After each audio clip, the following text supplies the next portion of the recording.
Meu nome é Gisele Anchal, sejam bem-vindos ao meu canal.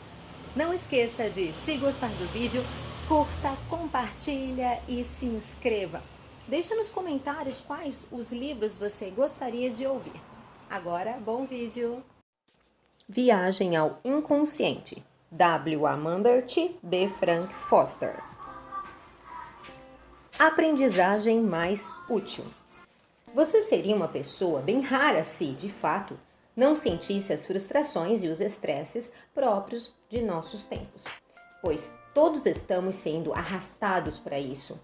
Numa época que tem criado a mais desesperada e urgente necessidade de redenção pessoal e de uma experiência regeneradora jamais experimentada em nenhuma outra época da história, o divã do psiquiatra só vê o topo do iceberg.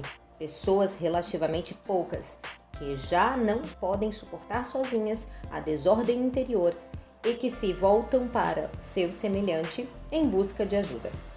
As outras vão simplesmente deixando correr os dias, algumas saindo-se um pouco melhor do que as demais.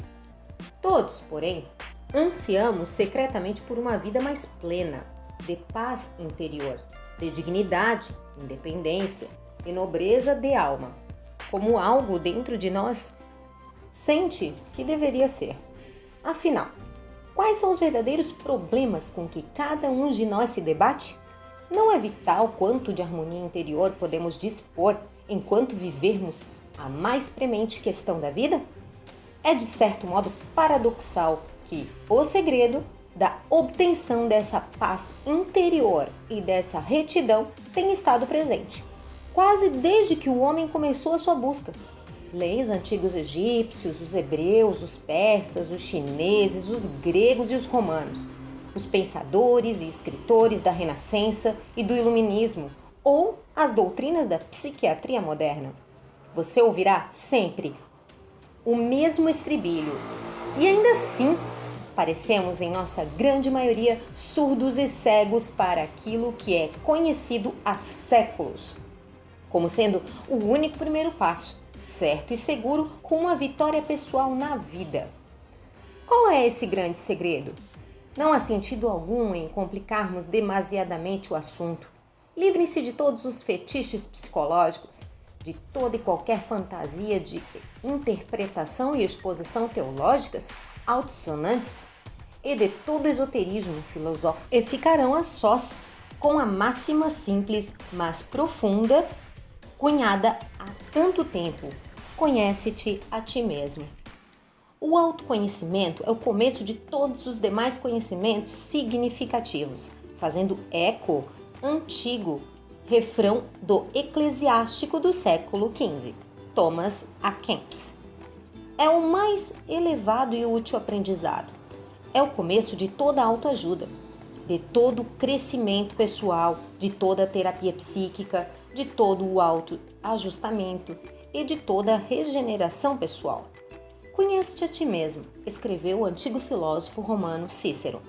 Não visa unicamente a prevenir o orgulho da humanidade, mas também a que temos o dever de compreender o nosso verdadeiro valor, o nosso lugar no esquema das coisas, o homem superior, disse o venerável filósofo chinês Confúcio.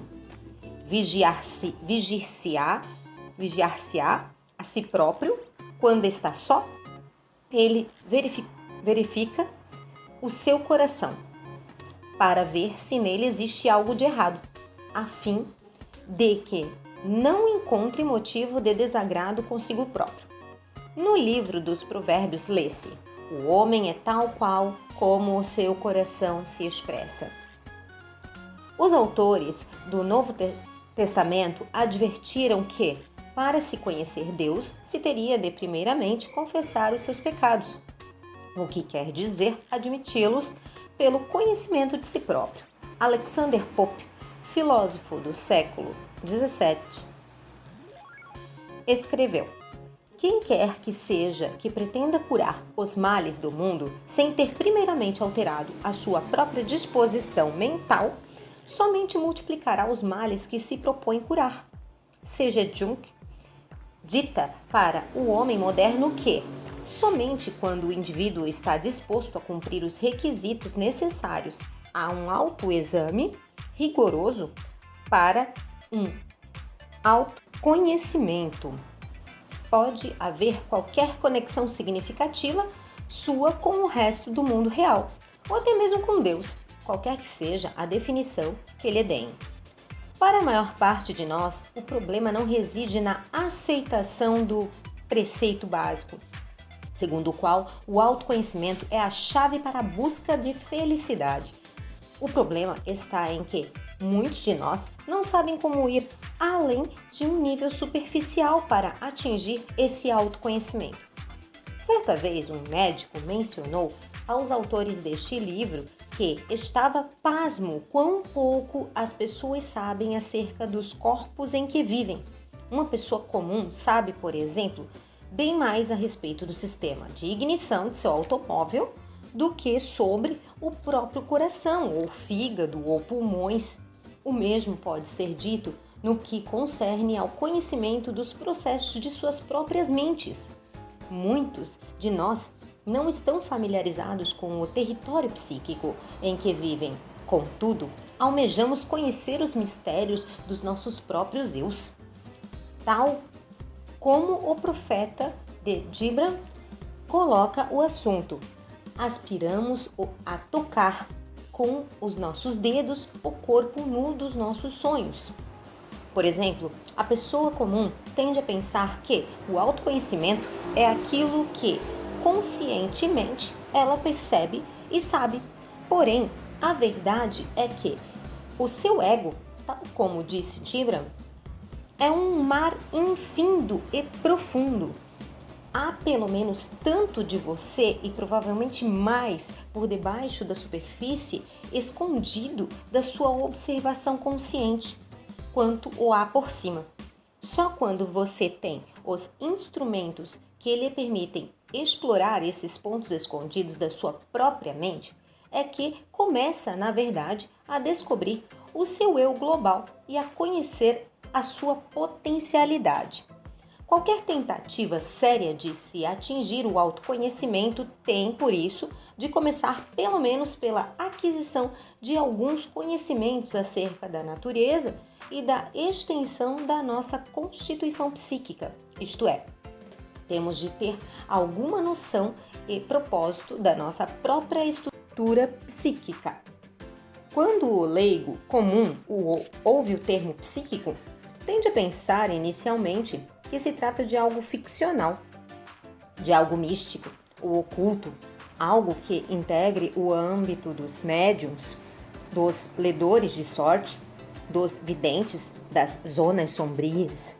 Embora psíquico realmente abarque essa conotação mística, como sua extensão conceptual, alcançando, por assim dizer, as camadas mais superiores ou mais exteriores, psique, é um conceito muito prático e altamente nítido para o psicólogo, o psiquiatra ou o psicanalista. Designações profissionais, aliás, derivadas desse mesmo termo.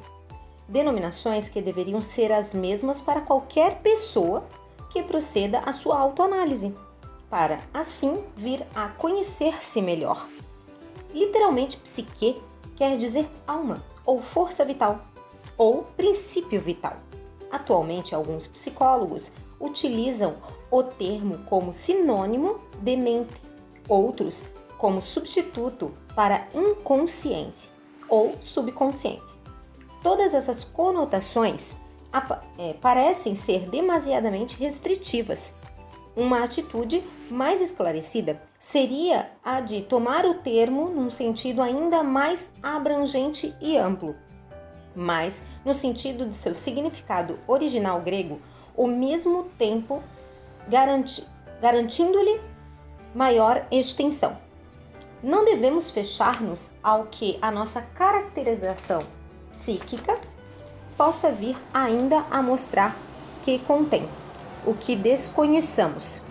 Devemos estar mentalmente abertos e considerar o domínio da psique como uma espécie de espectro ou extensão abrangendo a totalidade do nosso eu.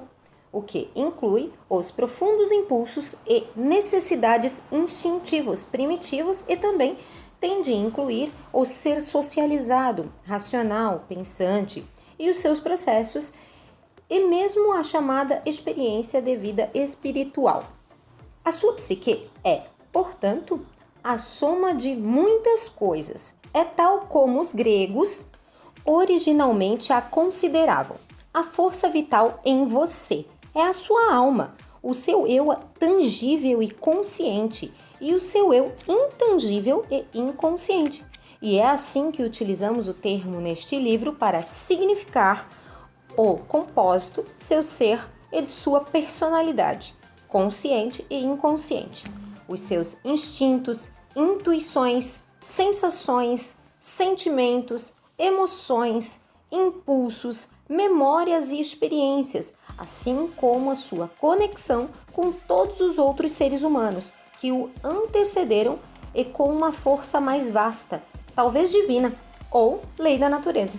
A sua psique é um todo maior do que a soma das suas partes, pois inclui o conhecimento e observável e o desconhecido e inobservável. Isto é, inclui também aquilo que pode ser somente experimentado, mas não quantificado. A psique é muito menos sua do que é você. O possessivo é usado aqui simplesmente como um recurso de comunicação. Seja Jung foi um dos primeiros psicanalistas a tratarem da natureza da psique. Consideramos grande parte de sua terminologia muito útil na tentativa de identificação dos conceitos que você tem de ter à sua disposição, como base necessária à sua autoanálise. Os termos mais importantes são os seguintes: consciente, inconsciente, inconsciente coletivo, ânimos e anima, sombra, persona, repressão e formação de complexos, superconsciente.